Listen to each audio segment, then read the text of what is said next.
Kevin Snook, our guest, he is a chef, he's a caterer, an entrepreneur, and he's put together a second book to honor and celebrate the life of his son, Dan, who died from a drug overdose, how many years ago?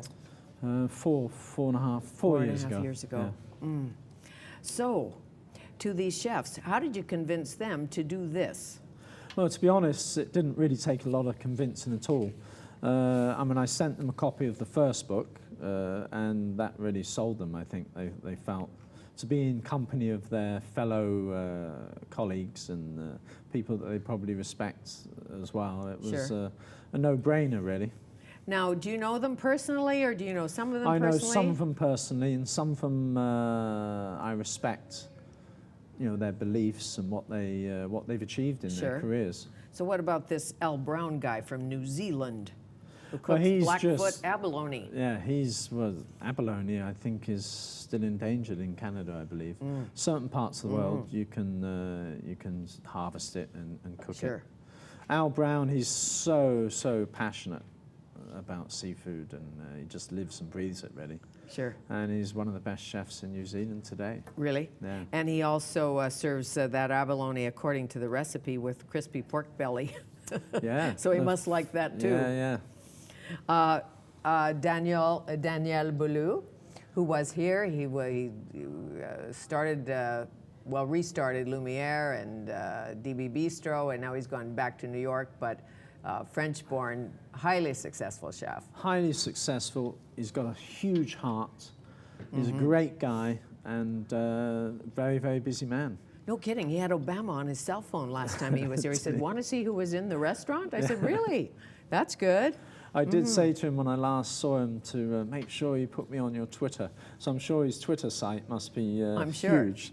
Yes. And how many restaurants does he have? Any idea? He's got... I don't know. He's just opened in London, England. Right. And it's packed every single day. Singapore, I'm not sure, Hong Kong maybe. Maybe. 3 or 4 in New York. He's got many. Right. Yeah. Okay. And in this particular Boy After the Sea book, he's done slow-baked striped bass. Yeah, lovely. Is it? Yeah. Do you know? I've never had slow-baked striped bass. Yeah. Again, it's back to that slow cooking, which seems quite popular today, really. Sure. Just cooking things very, very slowly. Really? At Even lower fish? temperatures, really, really slowly. Right. I know that my chef instructor once said you cook it by the inch. You have to measure the fish, and it's so much an inch or something like that. Yeah, there are formulas out there. I do it by feel and touch, but yes, there are certainly formulas out there that people go by. And we talked about Robert Clark, of course. Yes. Born in Montreal, trained in Ontario, and one of the finest chefs in this city. Heads up a seared albacore tuna salad. Yeah, nice. So that'd be fairly rare, wouldn't it? The albacore, or would it? No. The bluefin would be, you know, the no fishing category at the moment. But there's different varieties of tuna that you can fish in certain areas, but not in other areas. Right. And I know that you shouldn't buy the tuna that killed the dolphins. No. You know, you want dolphin-free tuna. Yeah, exactly. Absolutely.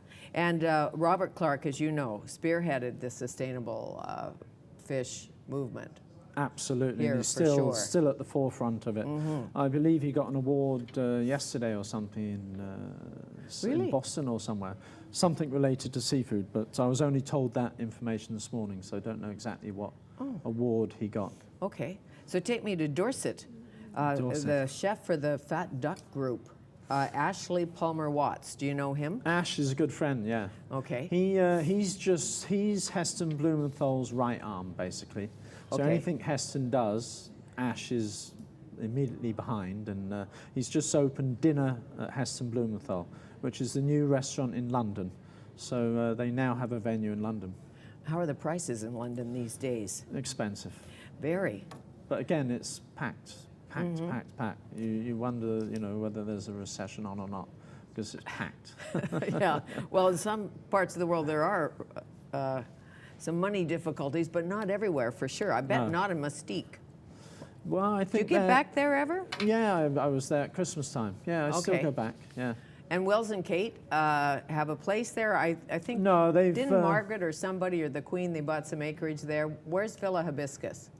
That's the Robinson family own that, and Okay. actually Will and Kate stayed there last time they were on Mystique. Oh, okay. So it's not their place. No, they don't have a place. But royalty in the past has owned on Mystique, yeah. Okay. And who else is there? Mick Jagger, Bryan Adams, Tommy Hilfiger, Tommy Hilfiger. Shania Twain. I mean, the list goes on and on, really. How much fun. Yeah. Yeah. Yeah, it's all right. It's good to sort of hang out at the bar and chit-chat to some of these people. And are the rich different? No, not on a daily basis. Uh-huh. Not when they're in their Bermuda shorts. Not and their when the tacky paparazzi are shoes. kept at bay and they Right. can just be themselves. And that's what makes Mystique special, really. Sure. Okay, tell me about Jacques and Lorraine. Is it Jacques and Lorraine? The Oh, the Purcell the brothers. twins. Yeah, they've got a 3 Michelin star restaurant in Montpellier. Ooh. And I don't know whether you've got their picture on screen, but Yeah, they're quite comical. we do. And, Look at them. Yeah, There they are. What is yes. in the middle there? Chef's hats. Oh, chef's hats. Okay.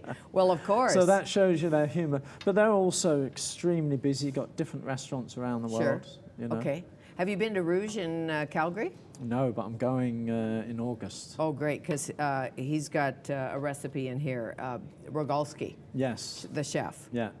He's a great guy. He flew up, actually, for the book launch on Wednesday at Barber Joe's. Oh, Flew in great. and out in 24 hours just to support. Sure. And he's It's fishing. the I first saw time that. I met him. He's a brilliant guy. Mm-hmm. Halibut tea and vegetable lava lamp? Really? Yeah, interesting. You huh? think? Yeah. Well, who knew? Now, Thomas Keller, French Laundry, California, Napa. Yeah, another 3-star Michelin restaurant. Yeah. He's got 2, actually. He's got Per Se in New York and the French Laundry Really? in California. And when you have a special day, a birthday, an anniversary, a something, what's your dinner? What's your favorite dinner, aside from halibut? Aside from halibut, I like simple food. Just simple stir fries, you know, one pot meal kind of scenarios, really. Okay. And tell me about the foundation, where it's going. I know that you're helping kids and mentoring kids and kids with drug issues, that kind of thing. What else? What's the future? Well, the future, we're sort of taking baby steps at the moment, so we don't, you know, we want to make sure everything is in order regarding the charity. And we've just, probably this week, are going to take on our first student to which Robert will mentor. Oh, great. Yeah. Okay. So that's very encouraging. new chef coming. Yeah. So ultimately, we need more funds. So hence the books, and it's getting the awareness out there. There's so many charities out there today. Sure. So it's to try and get the exposure and bring more money in. Then we can help more. Well, and the pictures in this More book are young great. lads, Like, young even if girls. you didn't cook, Yeah. Yeah. you know, Yeah. the pictures are beautiful. Probably about Really? half the recipes in the book you could do quite easily in your own kitchen at home. No kidding. How about this one? Scallops dulce de leite or something like that. Yes. Wild rice popcorn? Yeah, nice, huh? Golly. No kidding, but it's really beautiful. Who did this for you, all the pictures? Different photographers from different places. Most of the chefs supplied their own photography, All right. which was also donated to the book. How great. Well, what a great thing, really. Yeah, thank Still you. have the dogs? I still have the dogs. The labs? Yeah, Sambuca and Truffle. Of course. Of course. It wouldn't be like Sam and Jake or No, it anything. No, wouldn't. it'd have to be like, I have 2 dogs, 2 labs, Sambuca and Truffle. Yeah. How nice to see you. Yeah, good Thank to see you. you again. Thank you. An enticing new collection of recipes, A Boy After the Sea, An Untold Story by Kevin Snook.